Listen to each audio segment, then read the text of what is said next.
The Democratic Republic of Congo is a land that should have been a crown jewel of the world. From above, its forests breathe life into the planet, its rivers rage with untamed power, and its soil carries enough wealth to make every Congolese citizen a king or queen. Cobalt, coltan, diamonds, gold, copper, tin, lithium, resources so abundant that the future of global technology, clean energy, and modern luxury depends on them. But in Congo, blessings bleed.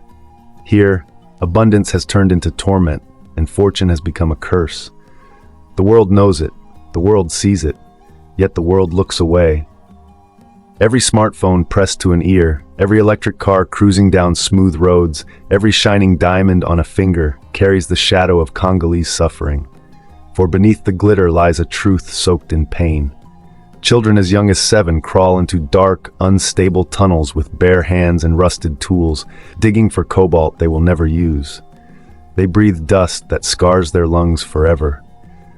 Women bend beneath loads of minerals heavier than their frail bodies, while armed men watch with whips and rifles. Rivers that once gave life now carry poison, their waters stained with chemicals that choke fish, livestock, and entire communities. And yet, when the cries rise from Congo, the silence from the world is deafening. But what hurts more than the silence of the West is the silence of Africa. Our own brothers, our own leaders, our own religious shepherds stand mute. In churches across Africa, pulpits are filled with sermons of prosperity, prayers for wealth, and hymns of victory. But where are their voices when Congo bleeds? They kneel for foreign aid, they dance before foreign financiers, but they never bow to carry Congo's pain. As long as the money flows, the blood of Congolese children does not stain their consciences. The atrocities are not hidden. They scream across headlines, only to be forgotten the next day. The world recoiled recently when M23 rebels, many armed and emboldened under the silent blessing of Rwanda, rounded up Congolese villagers. Families were forced into the desert, fathers tied, mothers silenced, and before the eyes of children, men were hung like cattle, their bodies left swaying under the scorching sun. The cruelty was unbearable, the humiliation beyond words. And yet, after the cameras turned away, Congo was abandoned once again to suffer in silence. In the middle of this theater of blood, one figure continues to shine brightly in the Western gaze: Paul Kagame, the president of Rwanda. To the outside world, he is a model of discipline and order, a success story in a continent often mocked. But beneath the polish lies a darker truth. He has become the West's chosen instrument, stirring the embers of conflict in Congo, while Rwanda reaps favor, funds, and glory. With every destabilized village in Congo, Rwanda's prestige grows. The global stage applauds Kagame while Congolese mothers bury their children in shallow graves. And then there is the African Union, an organization that should be a fortress of African dignity, a voice for the voiceless, a shield for the weak. Instead, it has become a theater of puppets. Leaders gather in opulent halls, dressed in fine suits, clapping for speeches that mean nothing. They issue statements that vanish into the wind.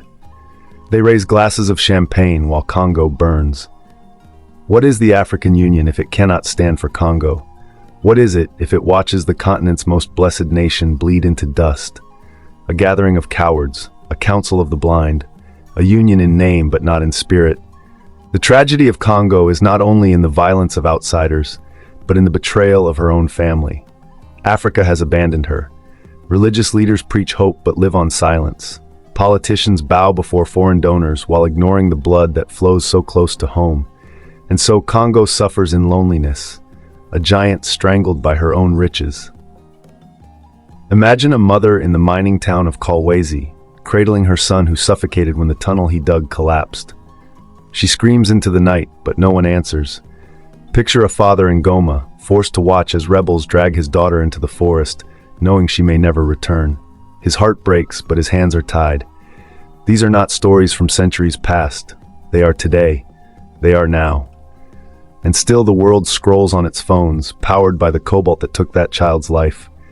Congo is too rich to be this poor, too blessed to be this broken. And yet this is her reality.